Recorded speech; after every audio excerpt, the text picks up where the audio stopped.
Soyez les bienvenus dans la série Les Oui, c'est possible, où depuis maintenant 2 ans, je viens auprès de vous et je vais à la rencontre de personnes du monde entier qui ont décidé d'écouter leur cœur, malgré leur peur, pour remettre de la vie dans leur vie et de la santé dans leur vie. Je suis Céline Boiteux, la créatrice de cette série, mais aussi une femme médecine, une coach certifiée, et moi aussi, je vous accompagne à remettre de la vie et de la santé dans votre vie. Aujourd'hui, comme à chaque fois que je reçois un collègue issu du milieu de la santé, issu du milieu du soin, je suis toujours émue et ça me fait vraiment trop bizarre. Il y a de cela, 3 ans, je me serais dit, mais jamais de ma vie. Et pourtant, aujourd'hui, je reçois Nicolas Goudenov. C'est mon invité et cet homme a passé 33 années de sa vie comme pompier volontaire au service de nous et à sauver nos vies.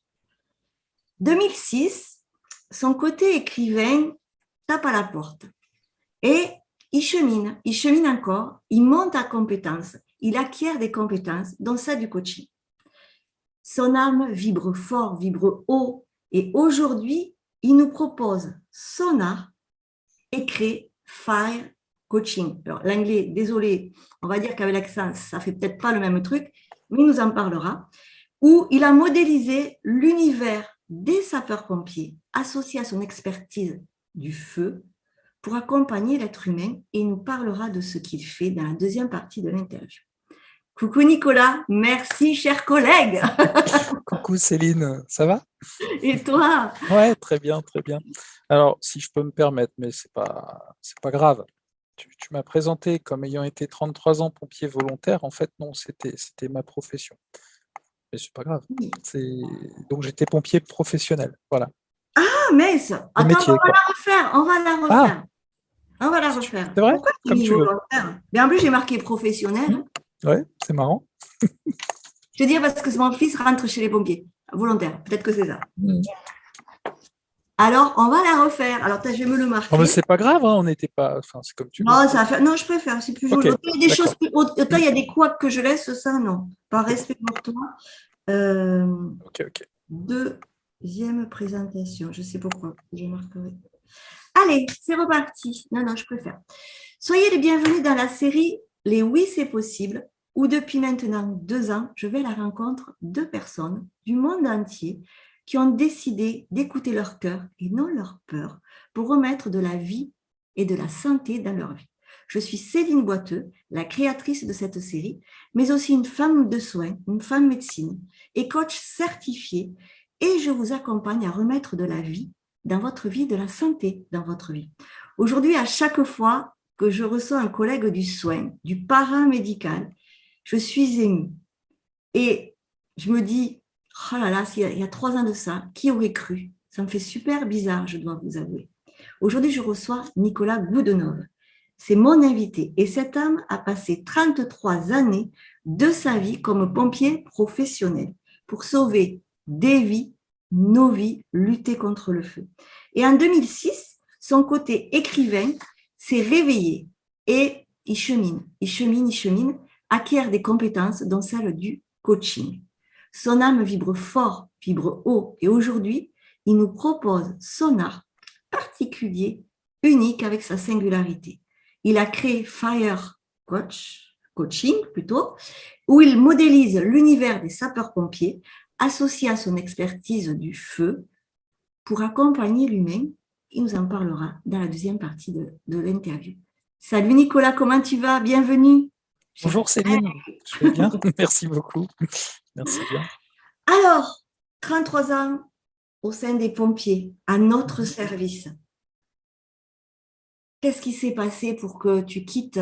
Alors, à nos yeux, hein, quand on voit les pompiers, on dit waouh, quel beau métier. Qu'est-ce qui s'est passé pour que tu dises stop et que tu crées un nouveau chapitre de ta vie? Je crois que il y a eu une conjoncture d'événements, notamment du fait de l'actualité durant cette crise sanitaire, qui ont fait que j'ai fait un choix qui n'allait pas dans le sens de ce qu'on me demandait en termes de schéma vaccinal notamment, et puis de toutes les contraintes nouvelles qui s'imposaient dans la carrière en tant qu'obligation. Et je me suis dit, bon, bah, c'est que mon chemin bifurque en fait, et que je dois me réaccorder à ce que je prépare depuis un certain nombre d'années. C'est-à-dire que j'étais à quelques années d'une retraite de sapeur-pompier professionnel, à préparer la suite, à me dire, voilà, ça fait une douzaine d'années que par le biais de l'écriture, la reprise d'études universitaires, la formation au métier du coaching, j'ai expérimenté des petites choses à l'extérieur de ce milieu des pompiers, mais aussi en interne dans l'institution. Et, mais j'osais pas me mettre le petit coup de pied aux fesses qui va bien pour dire peut-être que je pourrais aller au-delà de ça et en faire véritablement une nouvelle activité, parce que je sentais aussi le pompier se fatiguer, Oui, et que peut-être que on peut être un vieux pompier, un jeune coach, et que c'est pas incompatible à un moment donné, passer un relais, et puis permettre aussi à des jeunes de rentrer dans un métier qui m'a toujours fait vibrer, parce qu'il y a un appel ailleurs qui se fait et qu'il est temps d'y répondre. Alors je crois que bah, quand on m'a annoncé une quatrième vague, une cinquième vague, je me suis dit c'était l'été, je ne vais pas me laisser engloutir par ce raz-de-marée visiblement désastreux, et je vais plutôt apprendre à surfer. Et, euh, et je vais sortir ma planche à billets à moi, c'est-à-dire j'écris tous les jours, je m'auto-édite.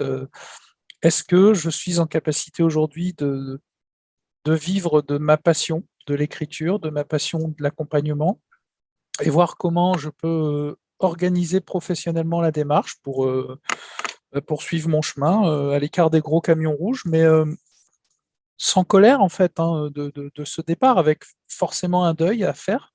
oui. Et je me rends compte, pratiquement 9 mois plus tard, que je pensais que ce serait plus facile, ce deuil, mais il y a quand même 33 années derrière, et il y a des traces, hein, et des fois, il y a des petites choses qui remontent en surface, mais voilà, c'est un trait que j'ai tiré, et aujourd'hui, je suis sur autre chose. Et, finalement, bah, j'ai une grande gratitude pour ces 33 années d'expérience professionnelle, parce que je crois que c'est ce qui nourrit vraiment aujourd'hui qui je suis, et la façon dont je fais face à la suite de mon parcours, en fait. C'est très intéressant ce que tu dis parce que moi je dis toujours, c'est pas de moi, mais c'est de ma coach Valérie Karchi qui dit, je la sors souvent celle-là, notre vie nous prépare à la personne que l'on est vraiment. Mm. Et on voit bien le chemin du sapeur-pompier, j'allais dire volontaire, c'est pas possible, professionnel, professionnel, où ben, tu as porté secours, etc. Mais quelque part, dans ta nouvelle version de toi-même, tu vas aussi porter soin à l'autre, mais Mm. différemment.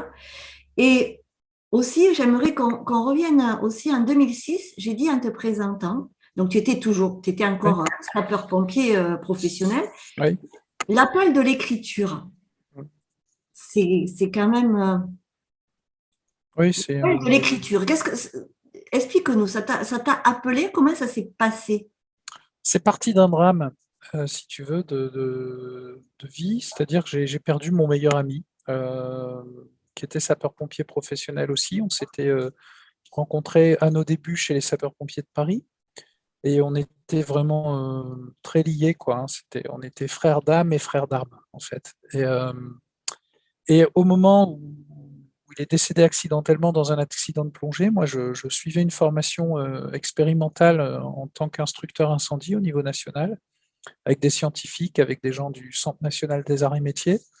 Et on me présentait le feu comme un système dynamique complexe. Alors, c'est très, très complexe finalement comme appellation, mais c'est vraiment très scientifique. Et moi, j'avais une vision depuis 20 ans à l'époque du triangle du feu, le combustible, le comburant, l'énergie. Voilà, c'est comme ça que ça marche. Et puis, on agit dessus avec de l'eau, et puis on ne se pose pas trop de questions, quoi. Et là, ça venait remettre tout en question. Et ce qui était assez interpellant à l'époque, c'est que dans cette formation, il y avait pas mal de scientifiques des sciences humaines, donc sociologie, philosophie, enfin des didacticiens professionnels, des gens qui transforment le savoir professionnel, expérientiel en un savoir scientifique. Et moi, j'ai toujours été passionné de formation. Je suis un fils de prof, hein. Au départ, j'avais rien à voir avec le monde des pompiers, j'étais plutôt dans le monde de l'éducation. Et, Et ça m'a interpellé de voir que des géants des sciences humaines venaient peut-être ranimer le feu dans une profession ou venir nous mettre, porter un regard sur des phénomènes complexes, des interactions entre différents éléments, la notion de l'environnement qui était toujours très présente.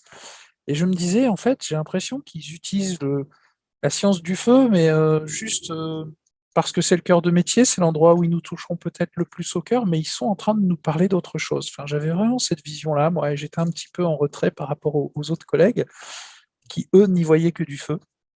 Voilà. Et à cette Oui, époque-là, bah, oui. je perds mon meilleur ami dans un accident de plongée.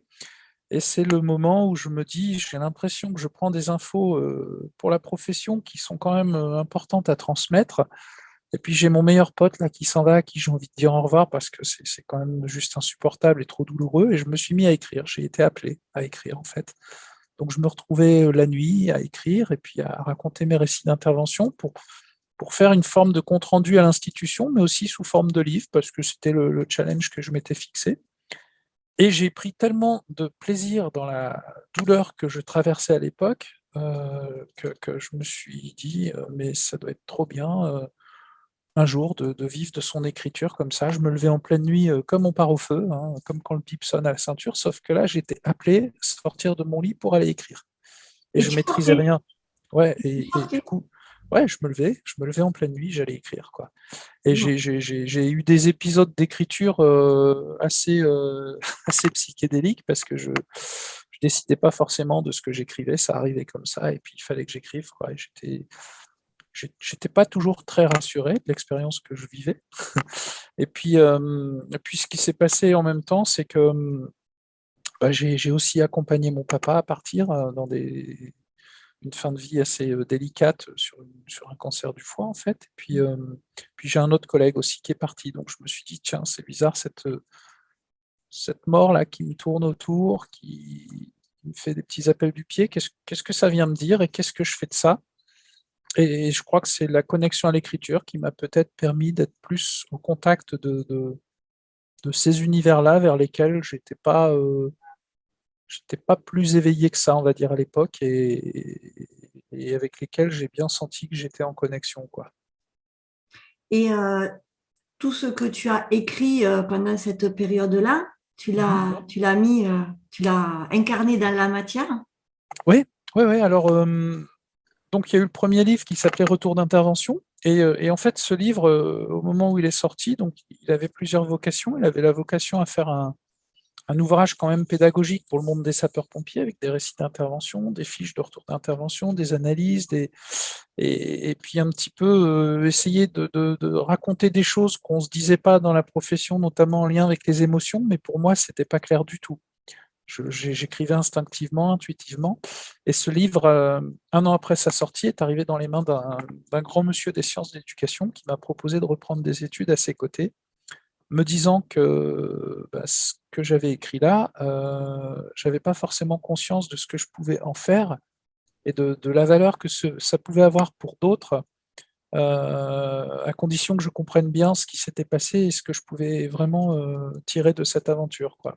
Donc j'ai fait ce qu'on appelle la recherche-action pendant 4 ans, une reprise d'études à l'âge de 40 ans, Bon. et avec la rédaction d'une méthode donc, que j'ai appelée le FIRE coaching, parce que en fait, FIRE, c'est former, intervenir, réfléchir ensemble. Voilà, donc ça, c'est les 4 grands principes de la méthode que je suis allé après compléter par une formation au coaching pour voir un petit peu les outils qu'on me proposait dans ce milieu-là que je ne connaissais pas du tout, parce que moi, j'étais vraiment dans le monde de la formation. Sauf que j'avais commencé peut-être à devenir un coach sans le savoir au sein des Oui. sapeurs-pompiers. Voilà. Donc c'était assez intriguant de voir que finalement mes méthodes pédagogiques, qui étaient quand même pas celles de monsieur et madame tout le monde au sein du monde des formateurs chez les pompiers, j'étais peut-être sur une autre approche que ce que l'institution me réclamait ou me commandait. Et pourtant, j'avais des résultats. Voilà. Donc il fallait que je comprenne ce qui se passe, quoi. Donc, vous retrouverez sur son site internet, on mettra tout en commentaire. Tous les livres de Nicolas sont sur son site internet. Vous Mmh. pourrez les découvrir.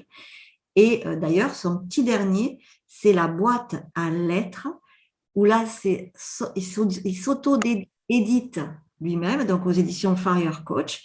Et là aussi, il va nous en parler à la fin, je lui en ferai parler parce que pour qu'il nous explique ce que c'est que cette boîte à lettres, L''E-T-R-E. Donc, d'accord, donc là, tu écris, tu fais cette formation, tu te formes au coaching, Mhm. la pandémie arrive, tu sautes le pas, tu sautes des deux pieds ou avec un pied devant et un autre encore chez les pompiers. Comment tu as fait pour faire ce switch-là? Parce que tout le monde, tout le monde a des envies, c'est ce que je Ouais. dis, hein. Tout le monde a des envies, tout le monde veut refaire, veut une vie qui lui ressemble. En plus, c'est la mode, c'est maintenant on surfe là-dessus. Mhm. Ok, entre le vouloir et sauter le pas, il y a quand même Mhm. un pan. Comment tu as fait, toi? Tu t'es levé le matin, tu dis, ça y est, j'arrête les pompiers, je m'en vais, je fais ça? Ou qu'est-ce qui Alors, s'est si passé? tu veux, l'idée, quand j'ai commencé à assumer cette reprise d'études, j'ai cru que mes travaux allaient avoir beaucoup d'impact dans mon propre milieu professionnel. Et en fait, ben non, pas vraiment. Nul n'est prophète en son pays, si tu veux. Et j'avais plus d'écho à l'extérieur du monde des pompiers qu'en interne sur mes pratiques. Donc, je suis allé expérimenter dans plein de milieux, y compris des entreprises en tant qu'auto-entrepreneur, des petites choses, des accompagnements, des ateliers de méditation, des ateliers d'écriture, enfin tout ce qui amenait finalement une forme de sérénité. Moi, j'arrivais du monde de l'urgence, le monde surtout basé sur la sécurité, le contrôle, il faudrait que rien ne nous échappe, etc. Et je me suis rendu compte qu'en fait, j'étais un hyper stressé, mais inconscient de ça, et stressé beaucoup plus que le niveau normal, et qu'à un moment donné, je ne pouvais pas continuer comme ça, alors que ça me faisait tant de bien d'aller dans d'autres milieux. C'était aussi l'époque où je me suis mis à la méditation, donc c'était vraiment, je me sentais de plus en plus un extraterrestre dans mon propre milieu professionnel. Et je me suis dit, bon, bah, je vais juste inverser le truc et je vais essayer d'être un terrestre extra. Voilà, tout simplement. Et J'adore comment tu joues avec les mots. C'est juste voilà, extraordinaire. voilà, je me suis dit, il y a peut-être juste un changement de posture à assumer. Alors c'est vrai que les dernières années chez les pompiers, Oui, je commençais quand même à avoir des résultats en interne avec des personnes qui venaient spontanément me voir en me disant, tiens, j'ai appris que tu fais de la méditation, tiens, il paraît que tu écris, tiens, est-ce que tu peux me raconter, etc. Donc voilà, je mets même une part de soins énergétiques aussi qui se mettaient un petit peu en place. Donc je laissais faire, je laissais venir, et puis je me disais, bon, visiblement dans ce milieu-là, ils sont pas prêts malgré tout. Il va peut-être falloir que j'en sorte un jour, mais je n'osais pas, j'y arrivais pas, j'étais dans un certain confort aussi d'emploi du temps, de salaire, donc j'avais appris aussi à me réaccorder avec l'ambiance du milieu. Je me disais, bon, bah, je peux encore tenir jusqu'à la fin, il n'y a pas de souci. En plus, j'aime ce métier, mais je me sentais quand même vieillir. Et puis jusqu'à ce 17 août 2021, où là, bah, ça a été non négociable de ma part, en fait, hein, c'est que je n'étais pas dans le schéma requis. Et puis, j'ai pas du tout apprécié la façon dont ça s'est fait ce jour-là, en fait, parce on avait déjà un mois d'avance sur, sur les délais impartis. Et je me suis dit, là, il y a quelque chose qui ne me plaît pas du tout. J'étais dans un conflit de valeurs, en fait. Et je me suis dit, bon, bah, c'est que si ce milieu-là prend cette direction-là, ce sera sans moi, parce que je ne veux pas cautionner ce qui se passe ou ce qui arrivera par la suite. Et je vais aller maintenant voir si je peux faire tourner ma planche à billets, c'est-à-dire vivre de mon écriture, vivre de mes accompagnements, et voir comment je peux donner vie professionnellement à ce concept Fire Coach, quoi. Voilà. Quelle belle source d'inspiration, en tout cas. Tout ça, mais juste énorme. Euh, et donc, du coup, là, ben voilà, ça y est, tu te lances. Alors, je tiens à dire que tu fais du coaching, des Mhm. ateliers d'écriture, que tu Ouais. es écrivain. Hein. Donc, après, si ça vous intéresse, vous pouvez aller voir et prendre contact avec lui pour échanger et voir ce qui peut vous inspirer, vous proposer. Mais moi, j'ai envie de revenir sur maintenant ce que tu proposes au sein de Fire Coaching, pardon. Ouais. Alors en fait, je me suis rendu compte que on portait tous en soi un artiste. Voilà. Et tous sans aucune exception. Et moi, à l'âge de 20 ans, en fait, je suis parti chez les sapeurs-pompiers, mais au départ, mon rêve, c'était d'aller brûler les planches sur les boulevards parisiens, dans les cafés-théâtres, et j'ai pas osé. Et j'ai pris une autre direction qui m'intéressait aussi, et je me suis rendu compte qu'en fait, j'allais apprendre à éteindre des planches sur les grands boulevards parisiens lors des grands incendies. Et que parfois, dans mes gardes, j'allais aussi tenir un poste qu'on appelait le garde-théâtre pendant des représentations. On était en coulisses, prêt à actionner le rideau de fer au cas où il y a un sinistre dans la salle et tout. Et puis moi, j'étais en admiration devant les gens qui étaient sur les planches. Et je crois que à l'âge de 53 ans, quand je me suis retrouvé dans cette posture de pompier suspendu, je me suis dit, tiens, est-ce que c'est pas le moment de te raccorder à un vieux rêve que tu n'as pas accompli, qui est de mettre le feu aux planches ou de réveiller cet artiste aussi qui sommeille en toi, parce que l'écriture, elle est propice à ça aussi. Et, euh, et la question de vivre de son écriture, ben, en fait, j'avais pas encore vraiment bien compris que la notion de vibration avait cette importance dans la vie aussi, et que du coup, mes écrits ne pouvaient pas juste rester lettres mortes, des écrits couchés sur le papier, et puis voilà, et qu'il fallait peut-être encore les rendre encore plus vivants par le biais des réseaux sociaux, par le biais de laisser la parole à quelqu'un qui voudrait lire un de mes textes, etc. Enfin, je ne savais pas encore. Et puis j'ai ressorti ma guitare qui était là, juste à côté de moi, qui m'a toujours suivi, mais avec laquelle j'ai jamais vraiment évolué en termes de jeu de guitariste. Et je me suis mis à écrire des chansons. Et là, depuis un an à peu près, j'ai dû en écrire 17 ou 18. Et avec des musiques qui m'arrivent qui sont pas. Voilà, je ne suis pas un grand compositeur ou un grand musicien, mais qui suffisent à dynamiser un texte et puis à retrouver aussi peut-être un petit peu de joie dans tout ça. Et je me suis dit, mais en fait, la bascule, c'est un peu comme le terrestre extra et l'extraterrestre, c'est que le soldat du feu, en fait, lui, il était programmé pour éteindre des incendies. Euh, et puis, ben, le fire coach, j'ai l'impression que lui, il est là plus pour ranimer des petites flammes. Voilà. Et que entre les deux, il y a un complément intéressant parce que dans l'incendie, on a la notion du feu qui échappe au contrôle de l'homme et qui peut avoir vraiment des effets désastreux et dangereux. Et dans le fire coach, il y a l'aspect poétique, il y a le retour à la petite flamme. Et là aussi, c'est dangereux, mais c'est un D apostrophe avec des engereux.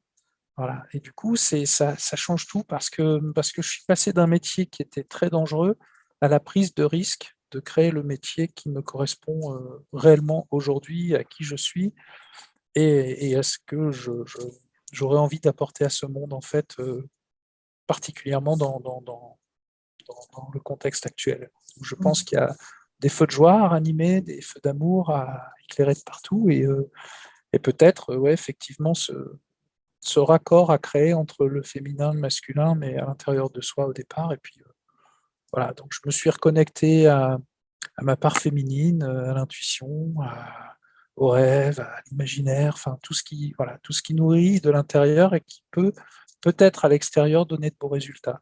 Et donc je suis sans doute dans une forme d'alchimie d'un premier métier pour en inventer un second, quoi. Et ce premier métier était là pour t'amener au second. C'est Je pas pour pense, que tu ouais, l'as. je pense. Je pense vraiment que, tu vois, souvent on me disait, mais t'as quoi comme niveau d'études? Et à l'époque, ben, si j'avais 20 ans de métier de pompier, je disais, ben, je suis bac plus 20 ou je suis bac plus 25 et plus je prenais. Voilà. Et, euh, et je pense que ça, ouais, ça reste une grande école de la vie. euh, Comme ce que toi tu as pu connaître dans ta vie précédente, et je crois qu'on ne ressort pas indemne de tout ça, et que c'est pour ça que cette notion de deuil dont je parlais tout à l'heure, elle n'est pas anodine et elle est à prendre très au sérieux et à respecter, parce que je crois fort aussi en la vie après la vie, puisque quand je t'évoquais le fait que j'ai accompagné mon papa dans son dernier souffle, il s'est vraiment passé des choses là Oui. que j'ai mis des années à évoquer, à oser raconter en public. Et je crois que c'est là que ça a tout changé pour moi, dans ma vision de ce qu'était la vie, la prise de risque, le danger, la mort. Enfin, voilà. Et qu'aujourd'hui, bah, je pense que l'écriture est un bon vecteur pour essayer de didactiser, faire passer des messages, et puis éveiller tranquillement les artistes qui sommeillent en chacun, les réveiller et les révéler. Voilà. Bon, c'est très beau ce que tu dis. Merci. Et justement, Moi, j'ai envie que tu nous parles de cette fameuse boîte à lettres, ton dernier livre que Hmm. tu as auto-édité. Raconte-nous un petit peu c'est quoi la boîte à lettres, elle Alors, l'apostrophe. la boîte à lettres, au départ, l'idée, c'est vraiment une boîte que je n'ai pas encore finalement concrétisée parce que je m'étais dit, donc je suis passé à l'auto-édition, j'ai écrit 2 premiers livres chez un éditeur, les 4 derniers en auto-édition. Et la boîte à lettres, c'est le nom que j'ai donné à mon blog le jour même où j'ai été suspendu. Je me suis D'accord, dit, bon, voilà, ouais, il faut que je reparte tout de suite, il faut que je me mette dans une dynamique. Et comme ça fait 3 ans que sur les réseaux sociaux, tous les matins, j'écris des textes et que je les poste comme ça et que je les laisse partir parce que j'ai envie de faire partir mes écrits, euh, la boîte à lettres, ça doit changer de ton parce qu'il se passe quelque chose d'important dans ma vie aujourd'hui et j'ai pas envie de nourrir de rancœur, de colère, donc j'ai une transformation à aller faire à l'intérieur là et la boîte à lettres, ben je vais m'adresser un petit peu à ce qui se passe à l'intérieur. Et puis je me suis rendu compte que finalement il y avait un certain nombre de guerriers qui s'étaient réveillés de différentes époques. Il y avait des bons et des méchants, puis il y avait des guerriers qui se posaient encore la question de je fais quoi, je casse tout ou je me pacifie au sein de moi-même. Et la boîte à lettres, c'est un peu cette histoire-là, essayer de voir comment ce qui arrive de l'extérieur m'affecte, mais comment depuis l'intérieur je dispose aussi des ressources nécessaires qui me permettent de transformer ce truc-là tout de suite et de renvoyer ça au monde en fait. Voilà. Et, euh, et du coup, bah, au départ, je postais sur les réseaux sociaux, puis j'ai mis ça sur mon blog. Et puis je me suis dit, mais en fait, j'aimerais bien organiser euh, des soirées lecture, des soirées contes, des soirées un peu théâtrales, ou à l'entrée de la salle, par exemple. Alors je réfléchis aussi à le faire en ligne, en fait, hein. Mais comment faire pour qu'à l'entrée de la salle, les gens qui viennent, ils prennent un texte comme ça, de la boîte, et puis, c'est eux qui vont venir en scène, sur la scène, le lire, le raconter, soit parce que le titre leur dit quelque chose, soit parce qu'ils prennent par le plus grand des hasards et on va jouer avec ça. Et on va voir ce qu'on est capable de fabriquer dans cette soirée. Et avec l'idée qu'en plus, bah, si les gens ont aimé le texte et veulent partir avec, ils peuvent aussi le poster dans la boîte à lettres d'un être à qui ils aimeraient, comme moi je le faisais sur Facebook ou autre, l'adresser, mais pourquoi pas par voie postale. Et puis, la question de sortir les textes à l'unité, pour l'instant, je ne l'ai pas encore résolu complètement. Donc, du coup, je me suis dit, bon, bah, sur ces textes de mon blog, de temps en temps, je ferai une ponction, je vais aller chercher des textes et puis je vais en faire un petit livret. Et puis, je vais commencer à faire le livret 1 de la boîte à lettres, le livret 2, le livret 3, et puis on verra quoi. Puis, voilà, ça m'occupe, ça me plaît. Et puis, sur la couverture, il y a un gros cœur avec des gants de boxe et une oui. petite flamme au milieu de bougie. Et je me dis, mais c'est peut-être ça le fire coaching, en fait. C'est cette photo-là qui me parle le mieux, en fait. Voilà. Je ne sais pas si ça éclaircit. Là. Si, c'est très clair. Et moi, je tiens à dire aussi que allez voir ces réseaux sociaux parce que c'est vrai qu'ils postent beaucoup en écriture. C'est très, très beau, c'est très puissant, c'est très, très fin, c'est beaucoup fait en finesse. Et puis, allez l'écouter quand il se met à la guitare sur les réseaux. Quand ça le prend, il nous fait des interventions à la guitare. Donc, allez le Ouais, découvrir. je m'entraîne. Voilà, voilà, il est en plein déploiement. Donc, c'est vraiment, c'est un bel univers qu'il nous propose et ses accompagnements sont. D'ailleurs, tu as publié, alors je ne sais pas si c'est hier ou Ouais. avant-hier ou aujourd'hui, je ne sais plus, un accompagnement que tu fais avec un jeune homme Oui, c'est aujourd'hui. Ouais. aujourd'hui. Ouais, c'est un jeune de 12 ans, ouais. Tout à fait. Donc, tu accompagnes les plus jeunes aussi. Ouais, alors de plus en plus. C'est-à-dire que là, en ce moment, j'ai 2 accompagnements d'adolescents et pré-ados. J'ai eu un atelier d'écriture uniquement composé de pré-ados pendant l'hiver. Et je sens que là, il y a quelque chose qui est en train de se jouer avec ce public-là, qui est en grande souffrance, hein. Il y a une grande souffrance et il n'y a pas grand-chose à faire, je crois, pour rallumer l'étincelle. Voilà. Et là, tout à l'heure, on a fait des petits exercices. C'était aujourd'hui, hein, cet accompagnement. C'était la deuxième séance et j'ai vu la petite étincelle dans les yeux du jeune, là, quand je lui ai proposé un petit exercice à résoudre avec ses mains, avec un petit peu une réflexion à mener. Et, euh, et un grand sourire au moment où il m'a dit je viens de comprendre un truc, c'est que je suis intelligent. Génial. Voilà. Et, et je me Ouais, dis, bon, bah, ça valait le coup, quoi. c'est ça. C'est ce que je dis moi souvent quand j'accompagne, tout comme toi, c'est que quand tu vois la personne qui a une méga prise de conscience, là tu te dis, ben là, t'es à ta place, quoi. Ouais, c'est ça.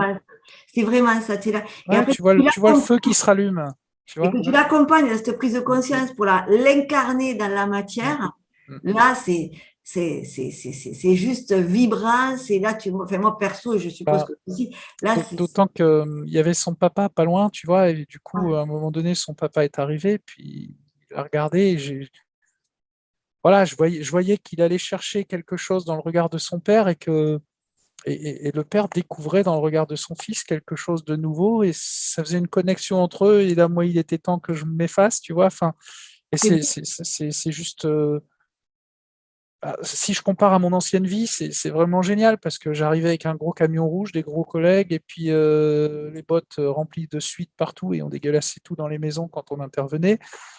Et là, j'ai l'impression non pas d'éteindre un feu, de rallumer quelque chose et de les laisser partir avec ça et on verra bien, quoi.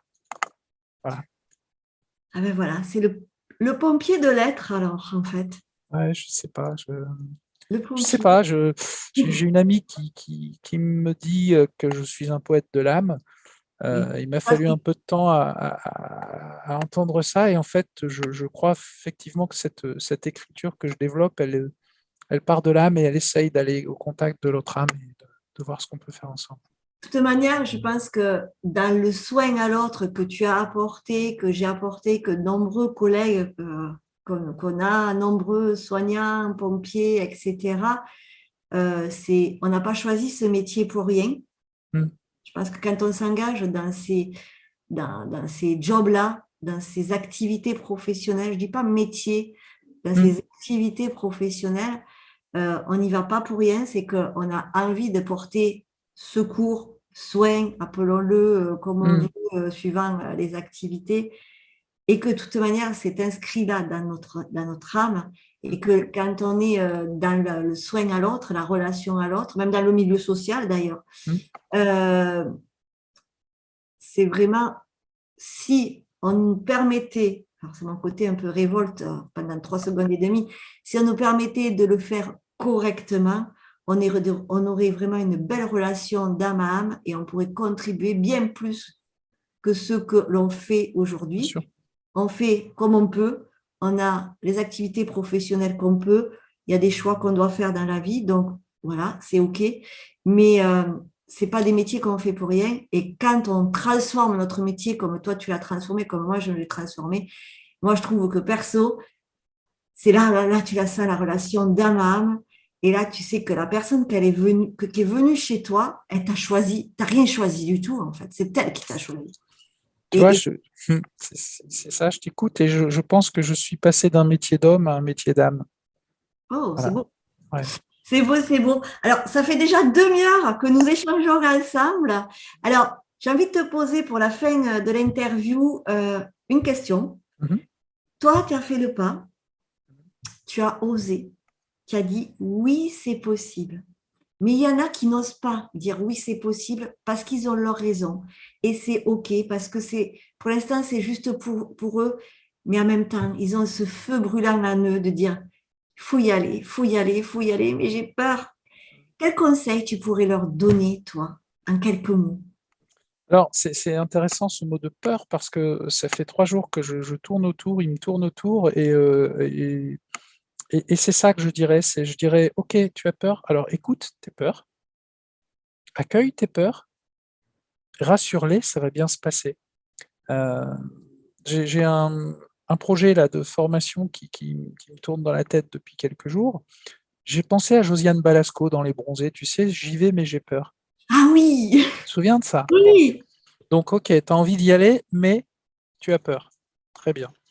Ça, c'est la première étape. C'est le truc qui fait j'y vais, mais j'ai peur. Donc en fait, j'y vais pas, puisque j'ai peur et qu'il y a ce gros mais. Moi, je propose un petit numéro de magicien, c'est qu'on va écouter la sonorité de ta phrase et on va faire une petite modification. C'est je te propose dans un deuxième temps, j'y vais, j'ai mes peurs. est-ce que ça change quelque chose pour toi ou pas? C'est-à-dire que ce mais MAIS, il a dégagé. Il y a un certain paquet de peurs qui sont là. Est-ce qu'elles t'appartiennent toutes? Je ne suis pas sûr. Donc, on peut déjà se délester de celles qui ne t'appartiennent pas. Et dans le JV, j'ai mes peurs, on va travailler sur tes peurs. On va les lister, on va voir ce qu'elles viennent nous dire, on va les accueillir, on va les intégrer dans la démarche. Et tu vas voir qu'on va tellement être content de les avoir sous la main qu'on va commencer par les aimer. Et ça, c'est la troisième phase et la troisième phrase. C'est j'y vais, j'aime mes peurs. C'est ça. Voilà. Et à partir du moment où j'aime mes peurs et que je suis dans cet amour, j'ai une partie du remède face à la peur. Donc on est sur une ligne où on fait l'équilibriste, on est parti des peurs, et puis progressivement on va en direction de l'amour, et comme on n'a plus que ça en tête, on ne peut pas se planter. Et si on se plante, on va pousser. Voilà le conseil de Nicolas pour vous dire, vous aussi, si vous avez des envies, si vous avez des rêves et que vous dites « j'y vais, mais j'ai peur », je reprends ces termes, donc allez-y, osez, parce que c'est possible. C'est possible. Comme tous les invités que je rencontre, ils l'ont fait. Vous avez tout en vous pour le faire. Je ne vais pas dire si l'on fait, vous pouvez le faire, parce que on est tous différents. Mais si l'on fait, vous avez le choix ou pas de le faire. Et avec ce petit conseil qu'il vous a donné, eh bien, réfléchissez, puis à la limite, écrivez ce qu'il vous a dit. Ça, c'est la coach qui parle, mais écrivez.